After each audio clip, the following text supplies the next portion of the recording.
Hello everyone, स्वागत है आप सबका आपके फेवरेट यूट्यूब चैनल में। मैं हूँ सुनीता मिश्र। आज मैं आप लोग लेकर आई हूँ ज्योग्राफी का 6th chapter that is population. इस चैप्टर में पॉपुलेशन इंडिया एंड ब्राज़ील के बारे में देखना है कि पॉपुलेशन जो है इंडिया एंड ब्राज़ील का किस तरह से कंपेरेटिवली स्टडी करना है। शुरू करते हैं। सबसे पहले फर्स्ट इंट्रोडक्शन देख लेते हैं। Population is an important resource of a country. कोई भी कंट्री का पॉपुलेशन जो होता है, वहाँ का जो ह्यूमन रिसोर्स होता है, बहुत ही मोस्ट इंपॉर्टेंट रिसोर्स होता है। क्यों होता है? Because the qualitative aspect of a population are important for a nation economic and social progress. जो वहाँ की पॉपुलेशन होती है वो क्या होती है, किसी भी नेशन के लिए, किसी भी कंट्री का जो पॉपुलेशन होता है वो किसी भी कंट्री के लिए वहाँ के सोशल और इकोनॉमिक प्रोग्रेस के लिए बहुत इंपॉर्टेंट होता है। क्यों? क्योंकि किसी भी कंट्री में जो ह्यूमन रिसोर्स होता है, उनके पास जो उनकी स्किल होती है, जो उनका टैलेंट होता है, वो उस कंट्री को आगे लेकर जाता है। जैसे कि आप इस पिक में देख सकते हैं, यहाँ पर टीम वर्क होता है ह्यूमन रिसोर्स में, उनके स्किल होते हैं, वो करियर में आगे बढ़ते हैं, वो अर्न करते हैं। तो जो भी अर्निंग वगैरह वो करेंगे, उनका खुद का अर्निंग तो होगा ही, साथ में वो जो सोशली इकोनॉमिक में नेशन के इकोनॉमिक में जो पुट ऑन करते हैं कि टैक्स पे करते हैं। तो ये सारा क्या होता है, इस सब से जो किसी भी नेशन का जो है इकोनॉमिक ग्रोथ होता है। इकोनॉमिक ग्रोथ के साथ साथ में सोशल भी ग्रोथ होता है, सोशली भी जो कंट्री है वो आगे बढ़ती है। तो किसी भी कंट्री का पॉपुलेशन बहुत ही मोस्ट इंपॉर्टेंट रिसोर्स होता है, ह्यूमन रिसोर्स होता है। ओके, तो फर्स्ट वन हम इंडिया के बारे में देखते हैं। पॉइंट वाइज देखते हैं। Population is around 121 crore according to the census 2011 के सेंसस के अनुसार पॉपुलेशन जो था 121 करोड़ था। एंड अपडेटेड अगर मैं आपको इन्फॉर्मेशन दूँ तो 2020 में इट्स इंक्रीज बाय 138 करोड़ हो गए 2020 में। And next, second most populous country in the world. पूरे वर्ल्ड में इंडिया जो है पूरे वर्ल्ड में सेकेंड मोस्ट पॉपुलेटेड कंट्री है। अगर मैं इस पाई चार्ट में आपको शो कर दूं तो यहाँ पर ये इंडिया का फ्लैग दिया, मतलब ये इंडिया है एंड ये चाइना है। तो अगर इसमें पूरे में देखेंगे पाई चार्ट में तो मोस्ट ज़्यादा जो एरिया है वो कवर करने वाला है, पॉपुलेशन का ये शो किया हुआ है इसमें। तो जो मोस्ट जहाँ पर शो हो रहा है वो इंडिया को सेकेंड नंबर पर और फर्स्ट नंबर पर चाइना है। तो इंडिया जो है वो मोस्ट पॉपुलेटेड कंट्री है, second most populated country in the world है। नेक्स्ट वन देखते हैं।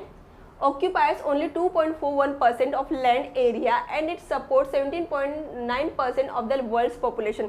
ये जो इंडिया है, अगर इस मैं आपको मैप में दिखा दूँ, पाई चार्ट में दिखा दूँ, तो इसमें इंडिया जो है वो कितना पॉपुलेशन सपोर्ट करता है पूरे वर्ल्ड का। पूरे वर्ल्ड में जितने भी पॉपुलेशन है, जितने भी ह्यूमन बीइंग रहते हैं, उनमें से इंडिया में 17.9% पॉपुलेशन इंडिया में रहती है। लेकिन जो इंडिया कवर करता है वो कितना परसेंट पूरे लैंड का कवर करता है, वो जस्ट 2.41%।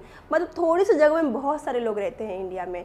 एंड यहाँ का जो डेंसिटी है वो क्या है, एवरेज पॉपुलेशन डेंसिटी इज 382% पर square kilometre as per 2011 census. 2011 census के अनुसार, उसके अकॉर्डिंग जो पॉपुलेशन है, जो डेंसिटी ऑफ पॉपुलेशन है वो 382% पर स्क्वायर किलोमीटर, यानी एक स्क्वायर किलोमीटर में 382% रहते हैं। इतना मतलब कि पॉपुलेशन ज़्यादा है इंडिया का। नेक्स्ट वन देखते हैं। Densely populated the northern plains of the country. जो नॉर्थन प्लेन्स है इंडिया का वो डेंसली पॉपुलेटेड, जो नॉर्थ साइड का जो एरिया है वो डेंसली बहुत ज़्यादा पॉपुलेटेड है पूरे जो इंडिया का स्टेट है उन सब में। अगर मैं इस पाई चार्ट में आपको शो कर दूँ तो यहाँ पर जो सेंट्रल पार्ट देख रहे हैं आप, सेंट्रल पार्ट जो है वो उसमें 16% है। नॉर्थ साइड में जो पॉपुलेशन डेंसली पॉपुलेटेड है वो 25% है। एंड साउथ साइड में 18% पॉपुलेशन डेंसिटी है। एंड ईस्ट साइड में 23% पॉपुलेशन है। एंड वेस्ट साइड में 18% पॉपुलेशन डेंसिटी है। तो इस पूरे पाई चार्ट में आप देखकर समझ सकते हैं जो नॉर्थ है वो ग्रेटर है बाकी सबसे, यानी कि नॉर्थ साइड में जो डेंसिटी ऑफ पॉपुलेशन बहुत ज़्यादा है। वो कौन कौन से स्टेट है वो देखते हैं, कौन कौन से प्लेस है। दिल्ली, कोलकाता, मुंबई, पुणे, बेंगलोर, चेन्नई, ये सारे प्लेस पे बहुत, ये सारे प्लेस क्या है, डेंसली पॉपुलेटेड, बहुत ज़्यादा वहाँ पर पॉपुलेशन है as compare to other states. तो नेक्स्ट वन देखते हैं। इन माउंटेनस हिली रीजन, जो माउंटेन एरिया, जो इंडिया का माउंटेन एरिया है, यानी कि ये माउंटेन एरिया, यहाँ पर आप देख सकते हैं ये माउंटेन और हिली रीजन्स है। यहाँ पर क्या है वो देखते हैं। Dry desert area, mountain area and dry desert. ये ड्राई डिजर्ट है, जैसे कि आप पहले प्रीवियस चैप्टर में पढ़ चुके हैं कि ये माउंटेन एरिया है और ये ड्राई डिजर्ट एरिया है। तो इन रीजन्स में क्या है, किस तरह से पॉपुलेशन है। Dense forest area, density is sparse, because यहाँ पर क्या है, डेंसिटी ऑफ जो पॉपुलेशन है बहुत स्पेयर है, बहुत दूर दूर लोग रहते हैं।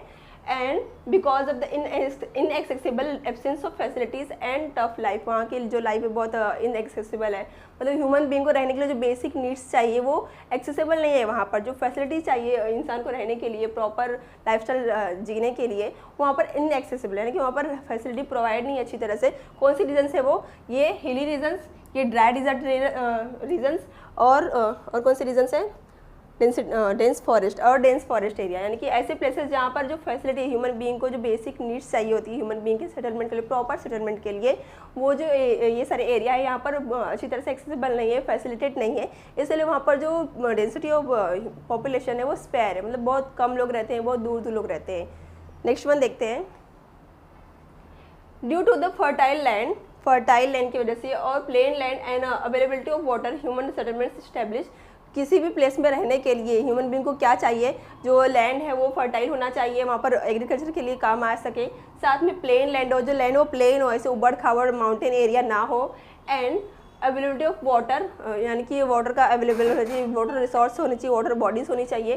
तो इन सारी चीज़ें होने के बाद ही ह्यूमन सेटलमेंट जो है वो स्टैब्लिश होता है किसी प्लेस पे। So due to the farming industries and trade the proportion of the population got concentrated in few place. और कुछ प्लेस पे ये सारी जो फैसिलिटीज़ है वो मिलती है, इसीलिए वो प्लेस क्या वहाँ पर क्या concentration of density of population, यानी पॉपुलेशन वहाँ पर बहुत ज़्यादा है कुछ प्लेस पे, और कुछ प्लेस पे बहुत स्पेयर है, बहुत दूर दूर है, हिली रीजन हो गए, फॉरेस्ट एरिया हो गए, जहाँ पर सारी फैसिलिटीज़ नहीं है ह्यूमन बीइंग के लिए। जैसे कि आपको मैं इस पिक में बता दूँ, ये बेसिक नीड्स है ह्यूमन बीइंग के, उनके पास क्लोथ होना चाहिए, वाटर रिसोर्स होना चाहिए, और रहने के लिए घर अच्छे खासे होना चाहिए, और फूड होना चाहिए, खाने पीने के लिए मतलब हेल्दी लाइफस्टाइल होनी चाहिए। तो इस तरह से बेसिक नीड्स जिस प्लेस पे नहीं मिली उस प्लेस पे वो इंसान रह ही नहीं पाएगा। एंड और क्या होना चाहिए, यानी कि इंडस्ट्रीज़ वगैरह, अर्निंग मीन्स भी होने चाहिए। किसी भी प्लेस पे सारी सुविधाएं हमको मिल गई, फूड, क्लोथ एंड शेल्टर वगैरह सब कुछ मिल गया, लेकिन अर्निंग मीन्स नहीं है, तो वहाँ पर बहुत कम लोग इंसान रहना चाहेंगे। फॉर एग्जांपल अगर मैं रूरल एरिया का एग्जांपल लूँ तो वहाँ पर इंडस्ट्री जो है वेल डेवलप नहीं होती है, हर जगह नहीं होती, अर्निंग मीन्स नहीं होते। तो गाँव के जो रूरल जो विलेजेस होते हैं, जो रूरल पर्सन होते हैं, वो लोग अर्बन की ओर आते हैं, शहरों की ओर आते हैं अर्निंग के लिए। तो इंडस्ट्रीज़ वगैरह अर्निंग मीन्स जो है वो भी मोस्ट इंपॉर्टेंट है ह्यूमन सेटलमेंट के लिए। पॉपुलेशन जो है किस प्लेस पे कम है, किस प्लेस पे ज़्यादा, ये सारे जो मीन्स है ये सब इंपॉर्टेंट रखते हैं। अब नेक्स्ट वन देखते हैं। Next one, Brazil. Population around 19 crore according to census 2010। 2010 के सेंसस के अनुसार यहाँ की जो पॉपुलेशन ब्राज़ील की 19 करोड़ है, 19 करोड़, और इंडिया में 2011 में कितना था? 121 करोड़। कंपेरेटिवली देखते हैं।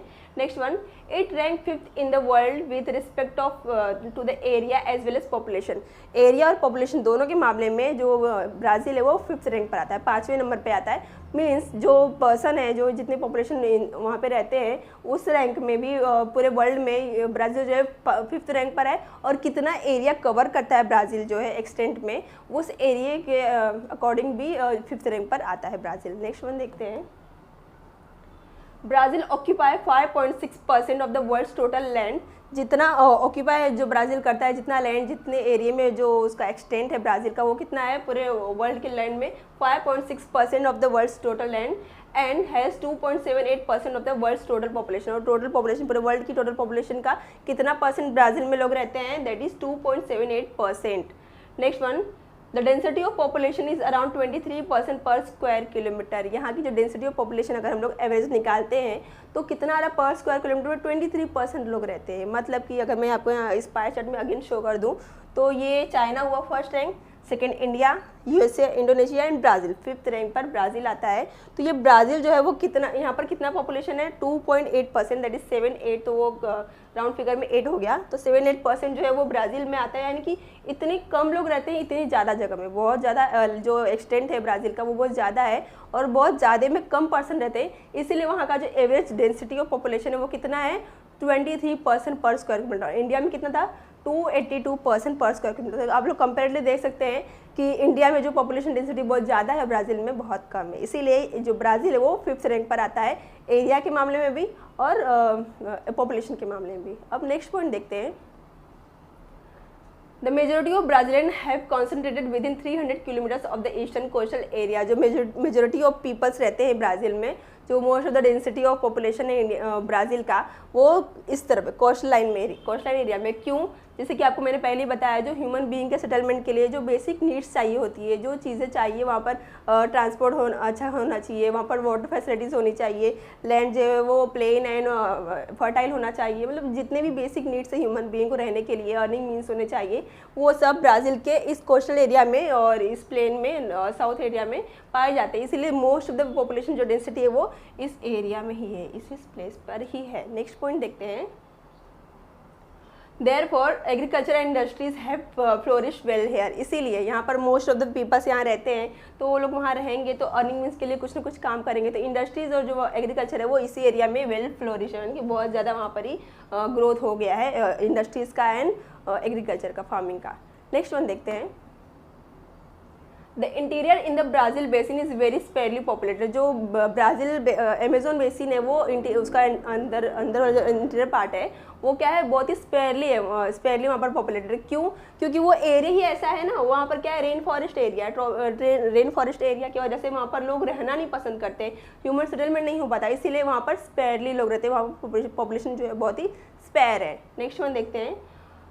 Unfavorable climate, heavy rainfall, inaccessible and dense forest are the barrier to the development of the human settlement here। यहाँ पर क्यों, क्या रीज़न है, आपको यहाँ पर रीज़न में दिया हुआ है कि वो जो वहाँ का क्लाइमेट है वो अनफेवरेबल, ह्यूमन बीइंग को रहने के लिए अनफेवरेबल। हमेशा वहाँ पर रेन फॉरेस्ट एरिया है तो हमेशा वहाँ पर रेन होती रहती है, और वहाँ पर जो फॉरेस्ट एरिया है तो वहाँ पर लैंड नहीं, प्लेन लैंड नहीं ह्यूमन बीइंग को रहने के लिए, और जो इंडस्ट्रीज़ और ट्रांसपोर्ट सेक्शन है वो भी अच्छी तरह से वहाँ पर वेल डेवलप नहीं है। तो ये सारी चीज़ें यहाँ पर, ये अमेजोन रेन फॉरेस्ट जो एरिया है, अमेजोन बेसिन है, यहाँ पर ये सारी चीज़ें जो बेसिक नीड्स है ह्यूमन बीइंग के सेटलमेंट के लिए वो नहीं है, इसीलिए वहाँ पर जो है जो सेटलमेंट है, ह्यूमन बीइंग जो रहते हैं पॉपुलेशन में बहुत ही स्पेयर है, बहुत दूर दूर बहुत कम लोग रहते हैं। अब नेक्स्ट वन देखते हैं। Population composition sex ratio. Population composition देखते हैं कि जो इंडिया है और ब्राज़ील है उसमें पॉपुलेशन कंपोजिशन किस तरह से, यानी कि सेक्स रेशियो क्या है, कितने पर 1000 मेंस पर कितने विमेंस है, कितने मतलब कि मेल पर कितने फीमेल्स है किसी भी कंट्री में, वो पॉपुलेशन कंपोजिशन होता है, वो सेक्स रेशियो होता है कि कितने फीमेल्स पर कितने मेंस है। पॉइंट वाइज देखते हैं। फर्स्ट वन, ब्राज़ील में the sex ratio of Brazil has been more than 1000 since decades. और बहुत सालों से जो सेक्स रेशियो ब्राज़ील में है वो बहुत ज़्यादा ही है, 1000 से भी ज़्यादा है। The number of women have considerably increase than men since 2001। 2001 से ही जो नंबर ऑफ वुमेन्स है वो इंक्रीज़ हो रही है, वहाँ पर बहुत ज़्यादा, वहाँ पर जो वुमेन्स है, जो फीमेल्स है वो बहुत ज़्यादा है एज़ कम्पेयर टू मेल। अगर मैं इस ग्राफ में आपको शो कर दूँ तो ग्राफ में जैसे कि आप देख सकते हैं 1981 में इट वॉज 1000 से ज़्यादा ही है, इट वॉज लाइक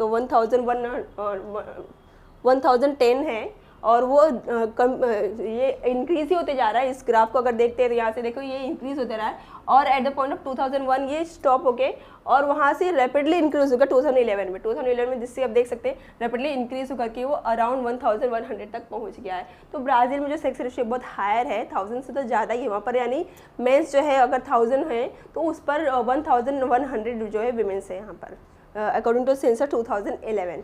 अब नेक्स्ट वन देखते हैं इंडिया के बारे में, वो तो ब्राज़ील के बारे में था। अब इंडिया के बारे में देखते हैं यहाँ पर क्या हाल है, सेक्स रेशियो क्या है यहाँ पर।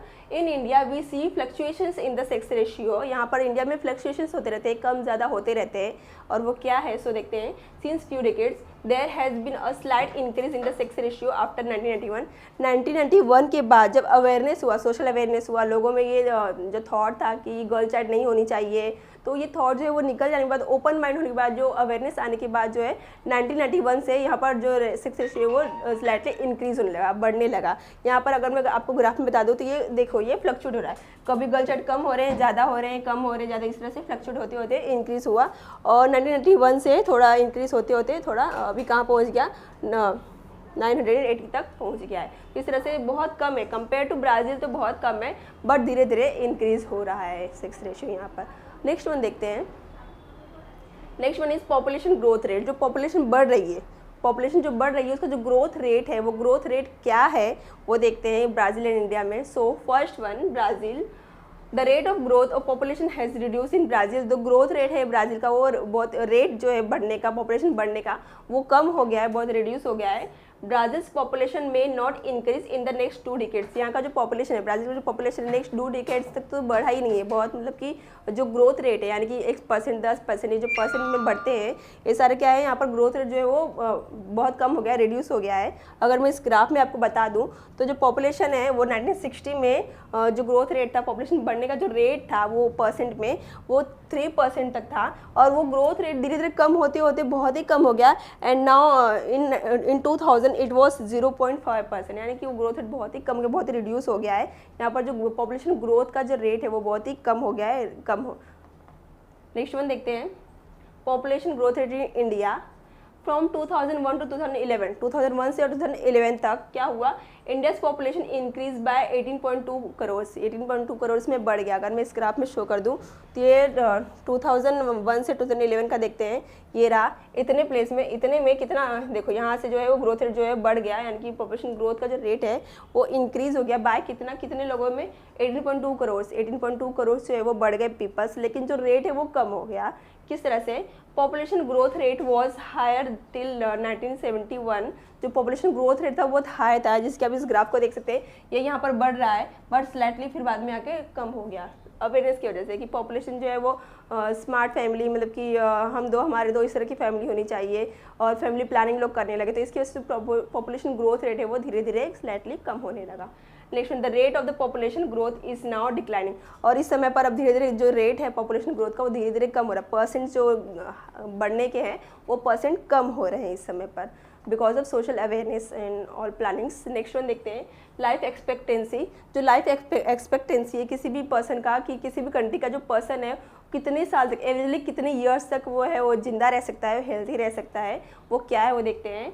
Increase in life expectancy is an indicator of development of the society. किसी भी कंट्री का जो लाइफ एक्सपेक्टेंसी, उस कंट्री के जो पीपल्स, ह्यूमन रिसोर्स है, उनका जो लाइफ एक्सपेक्टेंसी अगर ज़्यादा है तो वो इस कंट्री का क्या शो करता है, वहाँ का डेवलपमेंट, हेल्थ फैसिलिटी वहाँ अच्छी होगी, वहाँ का जो फूड वगैरह है वो सब हेल्थी होगा, तो वहाँ का जो उस कंट्री का क्या शो करता है, indicator of development of the society, वहाँ का सोसाइटी का, वहाँ की पीपल्स का, वहाँ के जनरेशन का, सबका डेवलपमेंट शो करता है। Next one, improvement in the health facility, progress in the medical field, excess of nutrition food leads to the increase in the average of life expectancy। Life expectancy बढ़ाने के लिए क्या चाहिए, अच्छी खासी मेडिकल फैसिलिटी होनी चाहिए, फूड जो है वो हेल्दी होना चाहिए, लाइफस्टाइल अच्छी खासी होनी चाहिए, अर्निंग मीन्स बेस्ट होने चाहिए। तो इन सारी चीज़ों की वजह से लाइफ एक्सपेक्टेंसी जो है, जो ह्यूमन बीइंग जो जीता है, अपनी ज़िंदगी जीता है, वो अच्छी खासी हेल्दी लाइफ जीता है। और ये बढ़ने की वजह से किसी भी कंट्री में अगर लाइफ एक्सपेक्टेंसी ज़्यादा है, मतलब कि वो कंट्री वेल डेवलप है, वेल एक्सपांड है। नेक्स्ट वन देखते हैं, अब लाइफ एक्सपेक्टेंसी जो है वो इंडिया का देखते हैं comparatively. In India life expectancy on an average 68 years of life of a human studies. Study में पाया गया है ऑन एन एवरेज किसी भी जो ह्यूमन बीइंग की है इंडिया में वो 68 ईयर्स, यानी कि एवरेजली यहाँ के जो इंसान है, यहाँ के जो ह्यूमन बीइंग है वो 68 ईयर्स तक जीते हैं, और उससे कम, उतना, उससे ज़्यादा नहीं है। अगर मैं इस ग्राफ में शो कर दूँ तो इन 1960 इट वाज 41 ईयर्स। 1960 में अगर यहाँ पर मैं आपको दिखा दूँ तो 1960 में ये 41 था, 41 ईयर्स थे, यानी कि धीरे धीरे वो बढ़ गया है। इस समय कितना है, 68 है, और 1960 में इट वाज 41। तो 41 ईयर्स से जो 68 ईयर्स तक अभी लाइफ एक्सपेक्टेंसी बढ़ी है, किस तरह से बढ़ी है, यहाँ के मेडिकल फैसिलिटीज़ की वजह से, यहाँ के हेल्थी लाइफस्टाइल की वजह से, जो यहाँ प्रोग्रेस लाइफ एक्सपेक्टेंसी में वो हो गया है। नेक्स्ट वन देखते हैं, यहाँ पर आपको रीज़न दिया हुआ है, because of the advance medical facility and healthy life as compare to Brazil it was low. लेकिन ये हमारे यहाँ पर लाइफ एक्सपेक्टेंसी बढ़ी तो है, लेकिन ब्राज़ील के मामले में, ब्राज़ील कंट्री के मामले में जो लाइफ एक्सपेक्टेंसी वहाँ की लो ह्यूमन बीइंग की है वो इंडिया में लो है। किस तरह से, क्या है ब्राज़ील में वो देखते हैं। Next one, life expectancy was study 75 years in 2016। Study के अनुसार ब्राज़ील में लाइफ एक्सपेक्टेंसी जो ह्यूमन बीइंग की है वो कितनी है, 75 ईयर्स। 75 ईयर्स के कौन से सेंसस में, 2016 के सेंसस के, उस समय के सेंसस के अनुसार अकॉर्डिंग वहाँ की जो लाइफ एक्सपेक्टेंसी वो 75 ईयर्स है, और वो कितनी ज़्यादा है आप समझ सकते हैं। हमारे यहाँ पर 68 ईयर्स है और वहाँ पर 75 ईयर्स है, कंपेयर तो ब्राज़ील में जो ज़्यादा ही है। नेक्स्ट में देखते हैं, it was increase as compare to 1960 that is 54 years. 1960 में वहाँ पर 54 ईयर्स था, और जैसे कि आपको इसमें ग्राफ में शो कर दूँ तो ये 1960 का ईयर्स है, और इसमें जो यहाँ की जो लाइफ एक्सपेक्टेंसी का जो ईयर था वो 54 ईयर्स था, और ये धीरे धीरे बढ़ते जा रहा है और 2016 में इट वॉज 75 ईयर्स, यानी कि यहाँ पर जो लाइफ एक्सपेक्टेंसी है बहुत अच्छी तरह से बढ़ी है, बहुत ज़्यादा ये बढ़ी है। Compare to India the life expectancy in Brazil is higher. Compare अगर हम लोग इंडिया से करते हैं तो इंडिया में जो है लाइफ एक्सपेक्टेंसी 2016 में 68 ईयर्स थी, और यहाँ पर 75 ईयर्स है, इसीलिए यहाँ पर क्या है, बढ़ा है, बहुत हाई है as compare to India, because of medical facility and healthy environment and food. Healthy environment वहाँ का अच्छा है, और वहाँ का जो फूड है वो हेल्दी है, लाइफस्टाइल अच्छी है, और मेडिकल फैसिलिटी जो है वो एडवांस है। तो इन सभी सारी चीज़ों की वजह से इंडिया एंड ब्राज़ील का हम लोग देख चुके हैं कि ये सारे रीजंस है कि क्यों, किस तरह से लाइफ एक्सपेक्टेंसी कौन सी कंट्री की ज़्यादा है, कौन सी कंट्री कम है, और क्या रीजन है वो हमने देख लिया। अब नेक्स्ट वन देखते हैं लिटरेसी रेट। अब लिटरेसी रेट क्या होता है, किसी भी प्लेस में कितने % पीपल्स जो है वो लिटरेट, पढ़ी लिखी पर्सन से पढ़ाई लिखाई कर सकते हैं, सब कुछ देख सुन समझ सकते हैं, वो क्या है वो देखते हैं। The percentage of the population on a given age group दिया होता है, तो गिवन एज ग्रुप में जो % ऑफ पॉपुलेशन है that can read and right, वो लोग रीड एंड राइट कर सकते हैं, वो लोग लिटरेट है, वो लोग वहाँ की लिटरेसी रेट ये शो करती है परसेंटेज में। तो इंडिया एंड ब्राज़ील में किस तरह से वो देखते हैं। First one India, literacy rate in 1981 on an average it's 40.8%। India में जो लिटरेसी रेट है वो 40.8% था 1981 में, बट कंपेयर में 2016 में क्या ये इंक्रीज हो गया, बढ़ गया, कितना 72.2%, बहुत ज़्यादा इंक्रीज हो गया। पहले 50% ऑफ पॉपुलेशन भी जो है लिटरेट नहीं थी, वो कितना था 1981 में 40.8% था, और 2016 में वो फटाक से बढ़ गया, और कहाँ तक बढ़ गया, दैट इज़ 72.2%। अगर मैं इस ग्राफ में आपको शो कर दूँ तो यहाँ आप देख सकते हैं ये 1981 है, 1981 में जो ये 40.8% जो है लिटरेसी रेट थी, यानी कि इतने % ऑफ द टोटल पॉपुलेशन जो है वो पढ़ लिख सकते थे, पढ़े लिखे थे। बट ये धीरे धीरे से इंक्रीज़ हो रहा है, ये ग्राफ जैसे ऊपर की तरफ जा रही है ना, तो ये धीरे धीरे इंक्रीज़ हो रहा है, और ये इंक्रीज़ हो गया 2016 में इंक्रीज़ होकर 72.2% हो गया। मतलब पूरे जितने भी इंडिया में जितनी पॉपुलेशन है उस पॉपुलेशन के 72.2 जो % है, इतने % जो है वो लिटरेट है, पढ़े लिखे हैं। तो इस तरह से लिटरेसी रेट आप समझ चुके हैं इंडिया का। अब नेक्स्ट वन देखते हैं ब्राज़ील। अब ब्राज़ील में लिटरेसी रेट क्या है, किस तरह से वहाँ पर पढ़े लिखे लोग कितने % में है वो टोटल पॉपुलेशन के, वो देखते हैं। सो लिटरेसी रेट वॉज 74.6% इन 1981 में। अगर मैं आपको इस ग्राफ में शो कर दूँ तो 1981 में जो लिटरेसी रेट था वो 74.6% था, यानी कि देख सकते हैं आप यहाँ पर ग्राफ में दिया हुआ है, ये 74.6% है कौन सी ईयर में, 1981 में, और ये धीरे धीरे इंक्रीज़ हो गया, कितना पहुँच गया 2016 में, यहाँ पर ईयर दिया हुआ है 2016 में ये बढ़ करके 92.6%, टोटल पॉपुलेशन के 92.6% जो पीपल है वो वहाँ पर पढ़े लिखे हैं, लिटरेट है। नेक्स्ट वन देखते हैं, it's continuously increasing which is 92.6%। 2016 मैंने ग्राफ में आपको शो किया, यहाँ पर 2016 में जो वो कंटिन्यूसली इंक्रीज हो गया, और वहाँ के 93 अराउंड अप्रॉक्सीमेट मैं आपको राउंड फिगर बताऊँ तो 93% जो पीपल्स है वो लिटरेट है, पढ़ लिख सकते हैं, अच्छे खासे पढ़े लिखे हैं। ओके, तो यहाँ पर हमने क्या देखा, लिटरेसी रेट ब्राज़ील का देख लिया। तो इस तरह से आपके चैप्टर में बस इतना ही दिया हुआ था। अगर आपको इस चैप्टर में और भी कोई डाउट रहेगा तो आप कमेंट में जरूर पूछना। अब आपको एग्जाम के पॉइंट ऑफ व्यू क्या पढ़ना है, क्या समझना है, क्या याद रखना है इस चैप्टर से, वो देखते हैं point wise. So first one, comparatively study the literacy rate in Brazil India. जो कंपेयर करते हुए हमें यहाँ पर किसी भी चैप्टर में हमें कंपेयर करना है इंडिया एंड ब्राज़ील को, तो कंपेरेटिवली हमें स्टडी करना है इंडिया एंड ब्राज़ील के लिटरेसी रेट को, जो वहाँ के जो पढ़ी लिखी जो परसेंटेज है वो क्या है, क्यों है, वो कॉजेज एंड इफेक्ट के साथ में आपको परसेंट वाइज आपको यहाँ पर एक्सप्लेन करना है, इस आंसर में यहाँ पर एक आंसर तैयार करना है। नेक्स्ट वन देखते हैं, similarities and differences between the population distribution in the Brazil India। Brazil India में क्या सिमिलरिटीज़ है और क्या डिफरेंसेस है दोनों कंट्री में, उसकी पॉपुलेशन डिस्ट्रीब्यूशन में, कौन से प्लेस पे ज़्यादा पॉपुलेशन है, बहुत स्पेयर है, कहाँ पर डेंसली पॉपुलेटेड है, वो क्यों है, वो रीज़न के साथ में आपको कॉज इफेक्ट के साथ में आपको ये आंसर तैयार करना है।